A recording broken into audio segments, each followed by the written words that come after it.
మావోయిస్టులు అనే పదం వినపడకూడదని కేంద్రం ఒక కంకణం కట్టుకుని కూర్చుంది. దీంతో ఆపరేషన్ కగార్ పేరుతో ఏరివేత కూడా ముమ్మరంగానే సాగిస్తోంది. ఈ క్రమంలో ములుగు జిల్లాలోని కర్రెగుట్టల్ని సాయుధ బలగాలు చుట్టుముట్టాయి. దీంతో హై టెన్షన్ వాతావరణం నెలకొంది అక్కడ.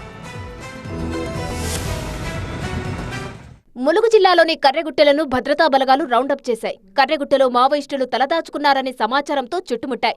మావోయిస్టుల కంచుకొట్టను హస్తగతం చేసుకునేందుకు యాక్షన్ ప్లాన్ తో రంగంలోకి దిగడంతో తెలంగాణ ఛత్తీస్గఢ్ సరిహద్దులో హైటెన్షన్ వాతావరణం నెలకొంది.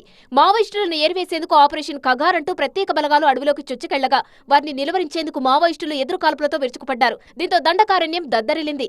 దాడులు ప్రతిదాడులతో దండకారణ్యం వార్ జోన్ గా మారింది. ఛత్తీస్గఢ్లోని బీజాపూర్ అటవీ ప్రాంతంలో మావోయిస్టులు ఉన్నారనే సమాచారంతో ఉసూరు పోలీస్ స్టేషన్ పరిధిలో నంబి అడవుల్లో భద్రతా బలగాలు గాలింపు చేపడుతున్న తరుణంలో ఈ కాల్పులు మొదలయ్యాయి. ఈ కాల్పులతో మావోయిస్టులు ములుగు జిల్లా పరిధిలోని కర్రెగుట్ట వైపు పారిపోతున్నట్టు భద్రతా బలగాలకు సమాచారం అందింది. దీంతో దండకారణ్యాన్ని అష్టదిగ్బంధం చేశారు. పైన డ్రోన్లు, కింద అత్యాధునిక ఆయుధాలతో అటవీ ప్రాంతంలో ప్రత్యేక నిఘా పెట్టారు. దీంతో ఛత్తీస్గఢ్, తెలంగాణ సరిహద్దులో టెన్షన్ వాతావరణం కొనసాగుతుంది. అయితే గుట్ట చుట్టూ ల్యాండ్ మైన్స్ పెట్టినట్లు మావోయిస్టులు ప్రకటించడంతో ఎప్పుడు ఏం జరుగుతుందోనన్న ఉత్కంఠ కలుగుతుంది.